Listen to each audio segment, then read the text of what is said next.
Welcome to the Arsenal Report. Obviously, a huge week for Arsenal with that amazing 3-0 win over Real Madrid in the Champions League. And it poses the question after those two fantastic Declan Rice goals and an overall unbelievable performance from number 41, our future captain, if you ask me, should take that armband from Martin Odegaard with all due respect.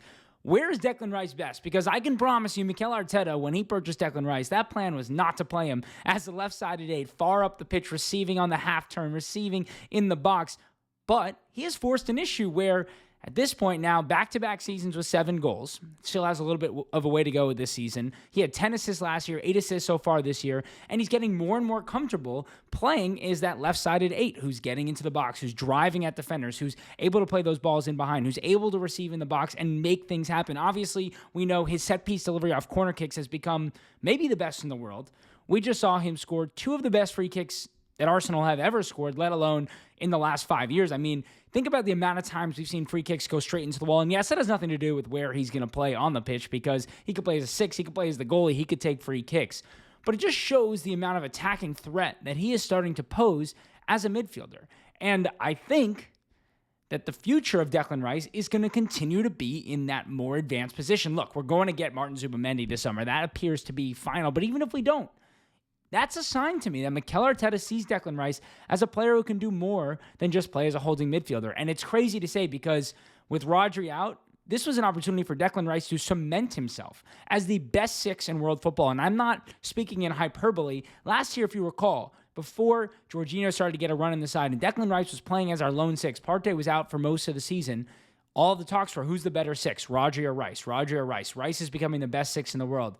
And here we're talking about a player who's barely played as a 6 this entire season. When we're chasing games, yes, he's dropped a little deeper, but it's so funny because he's a player who's so amazing in both positions, but forever. And the reason we replaced Granit Xhaka is we've been looking for this player who can play as a left-sided 8, who can create chances, who can add goals and assists in the final third, and Declan Rice is providing that. And he gets a lot of slack for not being that player, but there's no doubt in my mind that he has the ability to continue to get better and better in that position. And yes, it's great. He can drop into that 6 role whenever we need him to, but if we're going to get a controller like a Martin Zubimendi in, then Declan Rice is going to continue to play as that left-sided 8, and maybe against lower ranked teams or teams that are in a relegation fight or bottom half of the table teams, you might see Declan Rice in the 6. You might say Ethan and Odegaard play together as the 2 8s. Max Dowman obviously coming through. Miles Lewis-Skelly eventually going to take that step up into the midfield.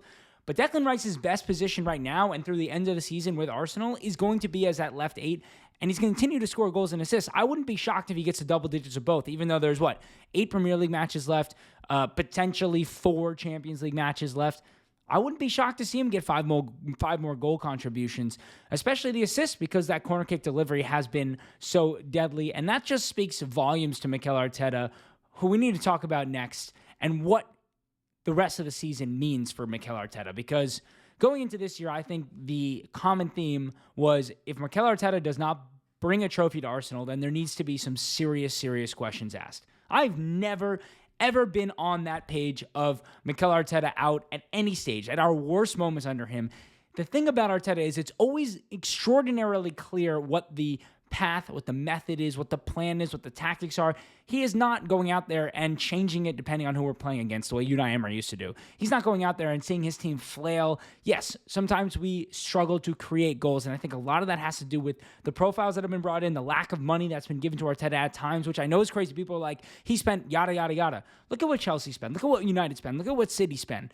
Look at what all these clubs spend. This is what it takes to spend and compete at this level, and we have never brought him that center forward that would take it to the next level. Mikel Merino now has scored 6 goals playing as a pseudo-striker for Arsenal, including goals against Chelsea, including goals against Real Madrid in the Champions League. I mean, this is a player who's been a central midfielder his whole life, started as a 6, started to move into that more advanced 8 role, and is now playing as a number 9. And it just goes to show you the way that we dominated Real Madrid, that Mikel Arteta is here to stay whether you like it or not. This is one of the best managers in the world, if not the best manager in the world after Pep Guardiola, and there's not a doubt about it. Arsenal have never dominated a team like Real Madrid like that in the last 15 or 20 years. Even at Wenger's best, it was not as dominant necessarily as that. We control games to a point where teams get suffocated and don't even have anything to try. We went up 1-0. We went up 2-0. We went up 3-0 against Real Madrid, and they created absolutely nothing. And by the way, I hate when people say this, but I say it all the time too. Arteta coached at 10-0. Courtois was standing on his head for half the game, but we could have easily scored 5-6 more goals in that match, which sounds crazy. We're playing Real Madrid, the kings of Europe. And we dominated that match. I'm not worried about this second leg. Not nervous at all. We're going to go in there. Maybe we lose 1-0. Maybe we get a result. We're going to go to the semifinal. We're going to play PSG. Mikel Arteta, does he need to win the Champions League for this to be a successful season? No, I don't think so. This 3-0 win alone against Real Madrid proves what a successful season this has been. Think about the injuries. Think about all the triumphs and tribulations that we have been through, the ups and the downs, the bringing in the Ethan and Miles. This is still such a young team. This is not a seasoned team. None of these players have really won anything anywhere they've been. They're all coming together here and want to win together. I think we're going to go win the Champions League. But if we don't, it's still a successful season from Mikel Arteta, in my opinion. And that begs the question of one more thing about this season, and that's the beauties that are Miles Lewis-Skelly and Ethan Nwaneri. And I'm not pitting them against each other. These are the two best 18-year-olds in England. These are two of the best talents in the world in this age group and will be two of the best players in the world in their careers at certain points. But people are asking and people are discussing, and in a positive way, not a negative way, who is having the better debut season? Is it Ethan Nwaneri, who has 8 goals and 2 assists in his, I'm calling this his debut season. Yes, he's made a couple appearances prior, but truly his debut season. Or is it Miles Lewis-Skelly, who has become England's starting left back, got his England debut, 19 starts this year for Arsenal, that amazing goal against Man City, 2 assists, including an assist against Real Madrid in the Champions League. Who is having the better season? Well, for those of you that don't necessarily follow the academy that closely, you might be more surprised by Miles Lewis-Skelly and how he has matched the levels of Ethan Nwaneri, because all the talk's been about Ethan Nwaneri being this unbelievable product.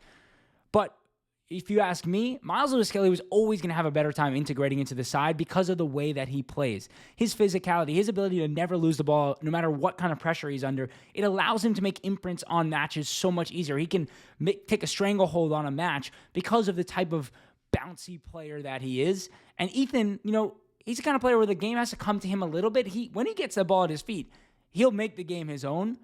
But Miles is involved in so much more aspects of the game that allows him to go on and make the impact that he has had.